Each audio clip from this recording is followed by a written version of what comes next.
Good morning, Board. It has come to my attention the Board of Supervisors received and accepted the Tetra Tech COVID-19 Emergency After Action Response and Improvement Plan on 12/13/2022 Board of Supervisors meeting. There are several observations and recommendations in that report that I find a little bit troubling. I'm not sure what the action plan is to implement any of these recommendations, if any of them will be recommended at all. But I suggest if they come before the board, thoughtful consideration be made to ensure the following four things. Number one, preserve local control. Don't allow this control to go to the federal government. Our local sheriff and you Board of Supervisors are the best ones to protect the interests of us citizens in this county. Number two, keep the options open. Do not just flippantly accept the vaccine as the best practice and certainly not the only option. Be sure to objectively evaluate the safety and efficacy of vaccinations and allow open discussions to ensue without censoring opposing information and voices. The science they relied on and told us proved to be so wrong, with many times more adverse side effects from the vaccines, from what they projected and from what they actually reported. The opposing voices proved to be more truthful, and it is unfortunate that many were not able to hear that truth and are now suffering from situations from those vaccines. Third thing is protect our freedoms, rights, and privacy of all your citizens. Lockdowns and mandates did not produce the desired results, and in fact created harm, the magnitude of which will not be known for many years to come. We do not want to cause further division among citizens. Those who want the vaccine should be allowed to get them. Those who do not should not be mandated, fined, imprisoned, or discriminated against if they choose not to. And the fourth thing is fiscal responsibility. Many of the recommendations in those reports require training for everybody, all the employees of the county. They are adding new positions and technology and contracting with data scientists, all of which will be very costly. The report was approved on July 26th at a cost of $355,000. I'm not sure we received the benefit that cost us. Thank you. Thank you, Mr. Hicks. Our next speaker, Mr. Jim Shoemaker. Good morning, Board. Good morning. Well, as you just heard, we're talking about COVID again. And the issue here is with this pandemic response that was put together by Tetra Tech. Our concerns, and you'll hear more, is the intrusion of the federal government into the local system. I don't want to see my Board of Supervisors relegating their responsibility to the federal government, and actually I don't even want to see them relegating it to the state for as incompetent as they are. During the COVID situation, we had, as far as I know, one supervisor. Two of you are new, but one that actually took action within 3 months of this pandemic, and I got to give Tom Patty credit for that. The issue that comes together here is, as we stood up to fight this and come against it, as what was mentioned, many alternatives to what the federal government was telling us worked, but that wasn't what their agenda was. We need to protect the citizens of this county. That's your job. You guys got elected for that, to be the leaders in that. All I can see, this report being 114 pages, so much in this report keeps going back to increasing the size of government. Well, one, we all know, if you've owned a business at all, that government is the problem. Business and individuals can make choices for themselves that best suit them, just as businesses need to make the best choices to stay in business.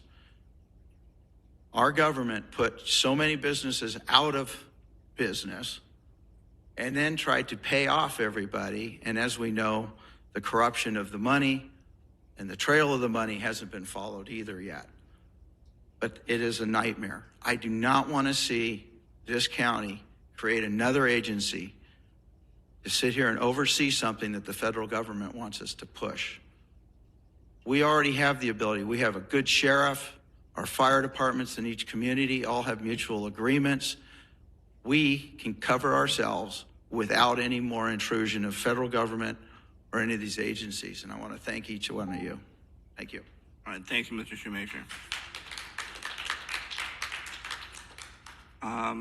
Ms. Joni Shoemaker. Morning. Good morning. Have you ever wondered why workhorses and show horses have blinders on? I wondered. They're not just for looks. They're to protect horses from getting distracted when they're on task of a job. It keeps them calm so they don't get distracted. So in the wild, horses, they sense danger not by their hearing necessarily, but by seeing. They turn, and when they see danger, they run. So we're like that as people. We put blinders on, and during COVID, we all were told to listen to a narrative. And those who wanted to listen or did research on their own and came up with other ideas to protect themselves and stay safe, we were labeled. People were labeled.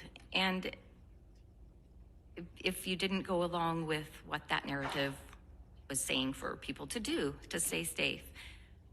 And my question is to the board too, will you be putting blinders on for our community, or take the blinders off and allow, other options to be made for people? Don't put pressure on to be doing one narrative when there are many. And science, yes, science is important, but there's also other versions of science, like from God's version of science, not just a human standpoint of science. So anyway, I hope that you will all be reading that full report, the full report, not just portions of it, because we can't just stay on one narrative for our safety as a community and a people. We're free people, and we have choices to make. So I hope you make the right ones. Thank you. All right, thanks, Ms. Shoemaker. Our next speaker I have as Lauren. Morning, board. I'm very happy that I've started this forum regarding the changes that have been put into place through the current emergency planning. It's very clear to me that you guys have a big job on your hands. Each of you individually, on estimate, is responsible for 200,000 people's well-being based on our last census data. I'm only responsible for 4, so you guys are way up there. I think that aligning ourselves with our own original emergency plans is a better precedent. Since 1950, emergency plans have been put in place, and we just keep adding to the ability for people not to self-govern and work alongside other people. The thing that I really wanted to focus on is how that the emergency continued to extend in duration. They just kept changing the contract of the emergency plan without informing the public directly, either via paper or other meetings, so that they could understand what was going on. Those changes of a contract had serious individual costs to each community. Each of your 200,000 people received that cost. Now, the report does clarify that there's $25 million that was set aside to take care of this event. And I don't know if that was enough, but there are secondary and tertiary levels of costs that were put on us as people. You extend the duration, you extend the contract, it costs me time. I'm not allowed to work. That puts me in an involuntary servitude position, and that causes all of us to become in this health climate crisis. We relied upon our ESF 8 to do that. Our ESF8 is our public health officer, and I don't think that this event demonstrated that they are capable of the moral guidance that you all provide to us. You are the oversight of them. If you give away that to the federal government, we're in big trouble. I put together a listing of the recommendations that aren't in the contract language because it's very hard to understand what's going on here. It's really scary to think that a federal agent, an FLEO, designation ESF 13, can come into from the Disaster Council and take over the role of all of our federal agents. There is an ability for you five to maintain control and it still be safe. And if you take that time to trust in yourselves, we'll be better off. Thank you so much. All right, thank you, Lauren.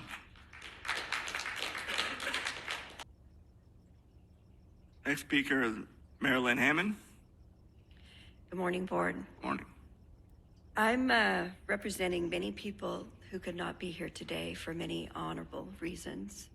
I believe you will see them in the comments, the online comments today. I encourage you to look at those comments.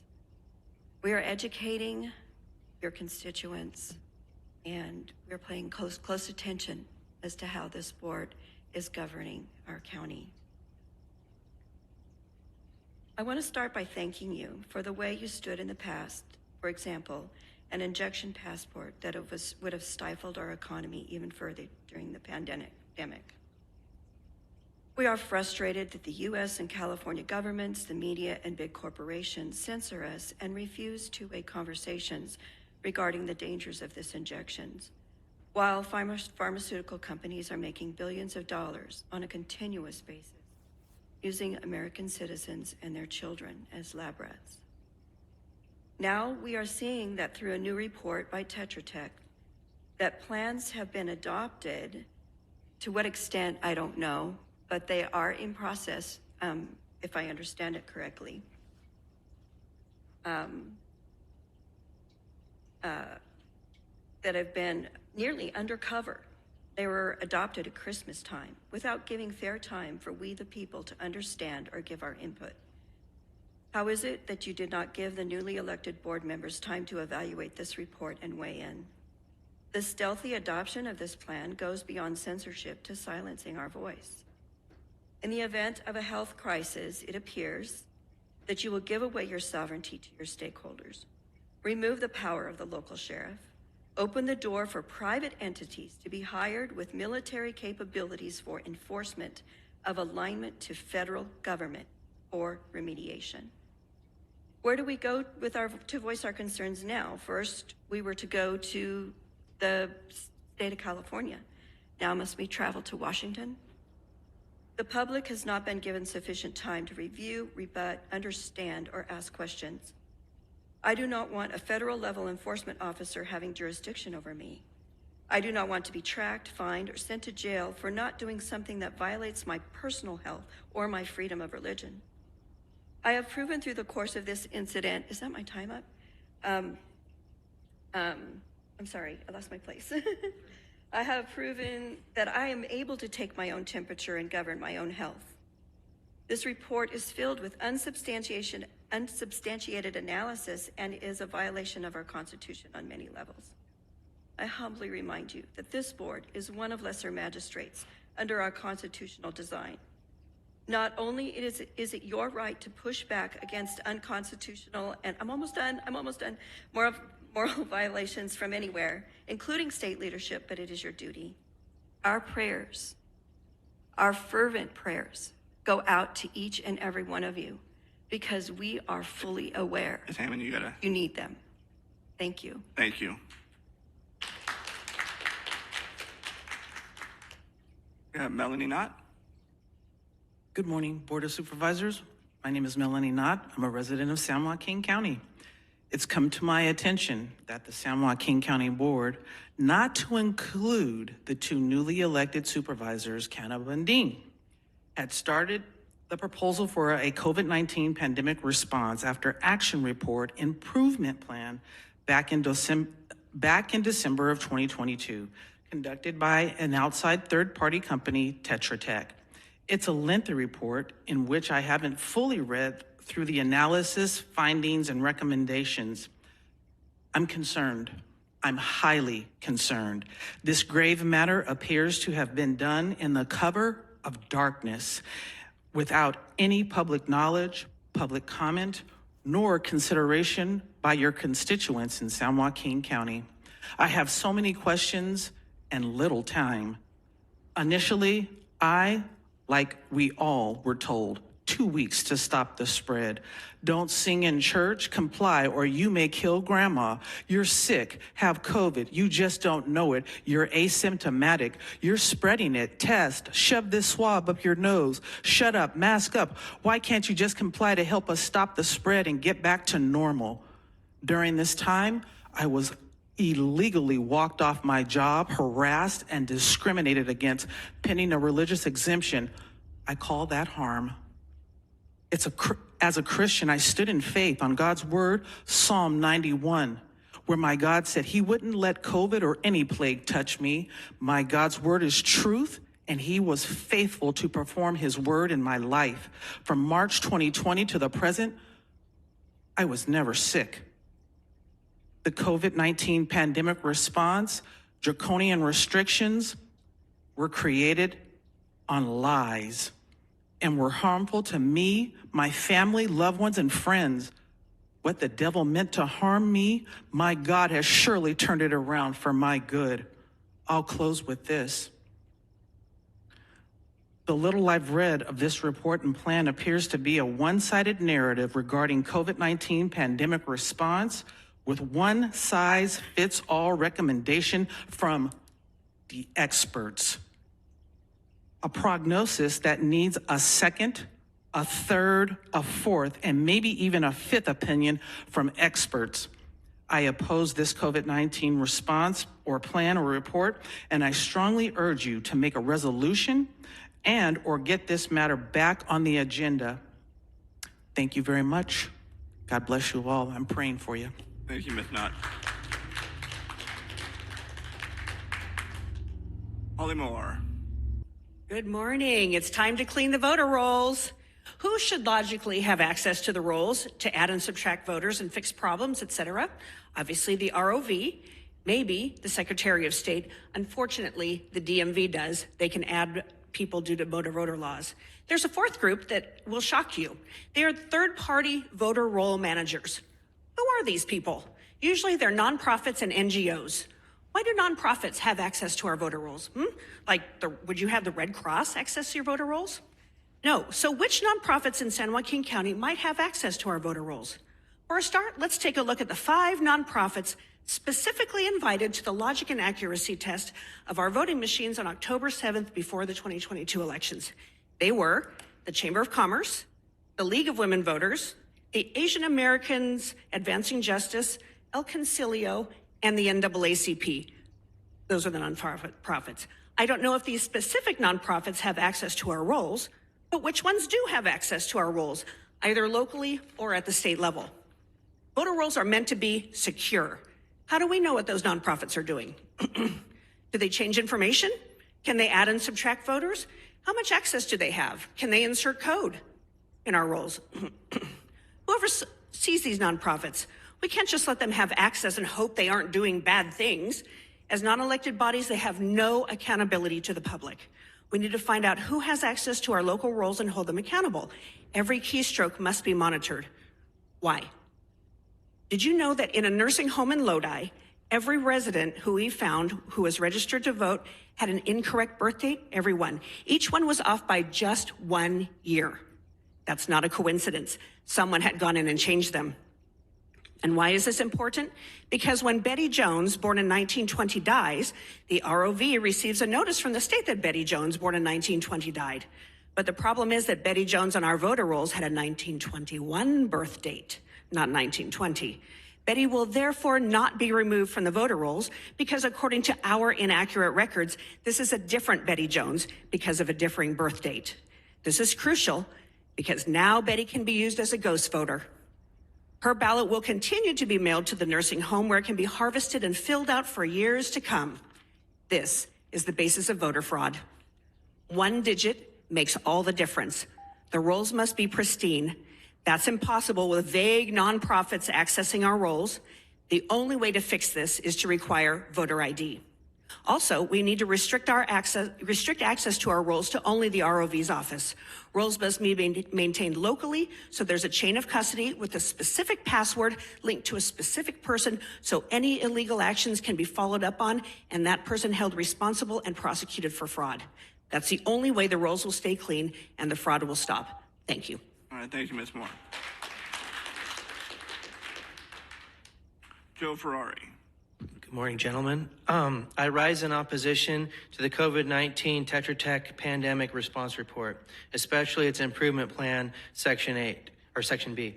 Have all members read it in its entirety? Your predecessor board voted to abdicate your authority to the Health Department and your sovereignty to an ESF-13 federal enforcement officer during a pandemic health event. Are you aware of this? I am against how this now sets a stage for a federal agent to tell our sheriff or police that they must stand down and no longer protect us during a declared health event. I want the sheriff to protect me and not a federal agent to abuse me for 3 more years. Putting the CDC in power over us is a really bad idea. The CDC's negligently persistent pushing of untested mRNA experimental gene therapy injections with 1 out of every 800 jabs resulting in injuries or death, myocarditis, and blood clotting would have harmed more people if they were forced to take them against their will. I do not want the CDC to assault myself or loved ones with a medical injury and locally persecute us in violation of the Nuremberg Code by forcing it on us through county mandate and threat of jail or fine.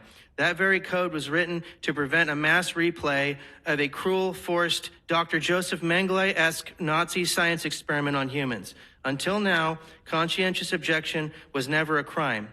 Even mRNA's inventor, Dr. Robert Malone, now stands in opposition to using these DNA-altering shots on humans. He sees them for what they are. This violates the county's code of conduct and integrity since the previous board has tied the hands of the current board's pandemic response, as well as the violation of the First, Fourth, and 10th Amendments to the United States Constitution. I want to make my own health decisions. Please vote against funding tied to this plan. Scrap this proposal now. Commission another study with more and better data. We want input and not subterfuge. The actions adopted by the board were not given informed consent. The board is not required to go forward with it. The plan is flawed and echoes the woes of the Fulgent Genetics case. Save your authority while you still can. Thank you. Thank you, Mr. Ferrari. All right, move on to our next speaker, Carla Harmer. Thank you, Chairman Rickman and the board. My handwriting must be getting really bad. So, anyway, I'm here today, change it up a little bit. So the COVID response plan from Tetra Tech that was approved by the previous board. The broad unprecedented lockdowns implemented across the state in the last previous 2 years, along with enforced injections of an experimental substance improperly labeled a vaccine and have done irreparable harm to the county and the citizens. Numerous businesses and livelihoods have been lost and fundamental civil liberties have been violated by extended lockdowns. Ongoing serious health issues have been created by injection with experimental substance and continue to this day. You've all heard of sudden death. It's from the jab. The proposed plan is simply a reiteration and extension of the economy destroying and liberty denying responses that were implemented recently.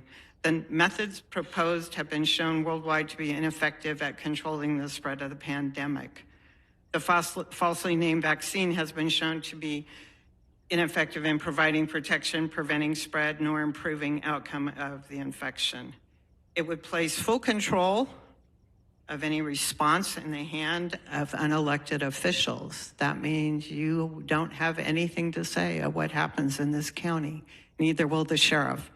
It will place it in the public health hands and in FEMA hands. Is that what you wanted?